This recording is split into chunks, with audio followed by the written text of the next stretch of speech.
Hello, my name is Hannah Cayley. I'm coming to the state capitol in Frankfurt today to talk about why I believe that adoption costs should be lowered. I would like to speak to Andy Brashear. Imagine just welcoming a newborn baby into the world and getting a bill in the mail for $8,800 a few days later. What do you think you'd be feeling? I think the biggest emotion that people go through would be shock. Although bringing a child into the world through birth is pretty expensive, it does not even compare to the costs of adoption. The topic of adoption costs resonates with many people in America, as well as many people all over the world today.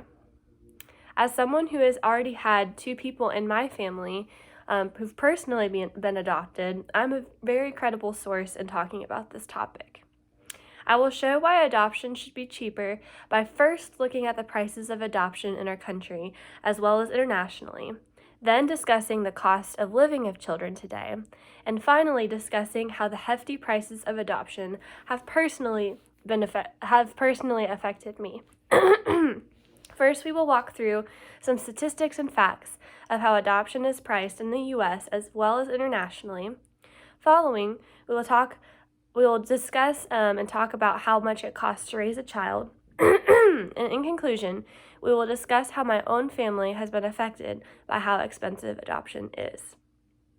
We will begin our discussion by looking at some prices of adoption in the U.S. and international adoption. To begin, we will look at the prices of adoption in the U.S.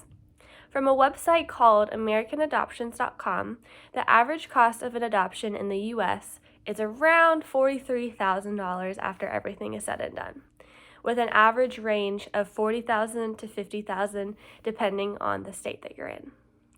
When you decide to adopt internationally, though, it raises the cost of adoption by around $20,000.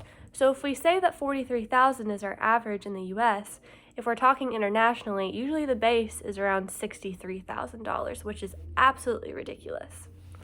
Like previously mentioned, having a birth in the hospital in Kentucky costs around $8,800 on average. So why are adoptions costing approximately 5 times more than having a birth? The Washington Post claims that most of the money that goes into the adoption costs goes straight to legal fees anyways. Obviously, if you're adopting a baby from birth as well, you may offer to even pay for some medical expenses like the birth itself, so that could even raise your adoption costs even more. So I have an image I would like to show you. It is currently this image. I'm sorry if it's backwards, but this is the average adoption costs in America. So if you adopt from foster care, it is definitely the cheapest way. It costs around $2,500, but most people don't do that. Most people do independent adoptions or even agency adoptions. So these are the base prices, and then foreign adoptions means that it adds on to it. So if you do an agency adoption that's foreign, it's going to cost you around $65,000. Excuse me. Next, we will talk about the normal cost of living for a child to show why adoption costs and fees should be lowered.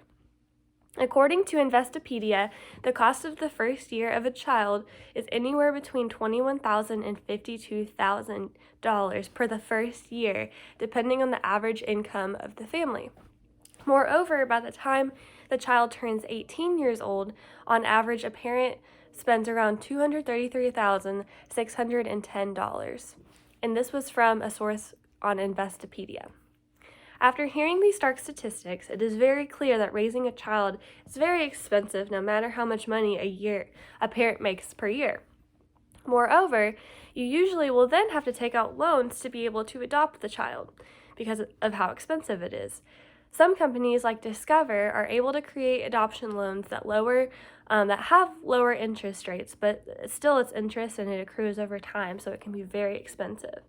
If someone was concerned with the cost of raising a child that was born into their family to begin with, as well just paying the initial $8,800, then can you imagine paying those costs in addition to adoption costs, whether they be domestically or internationally.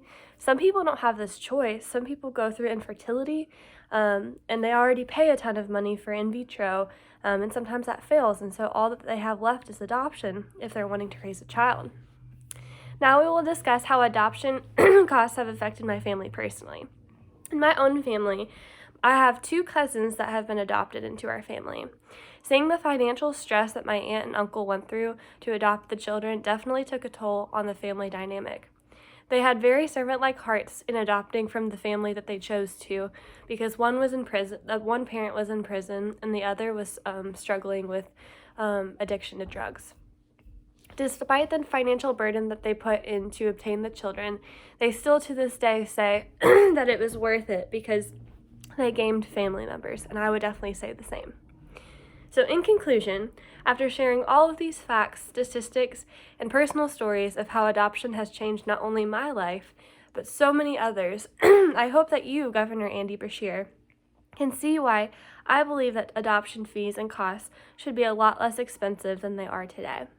If you don't believe me, I would like you to listen to some of my fellow classmates who have also said the same thing.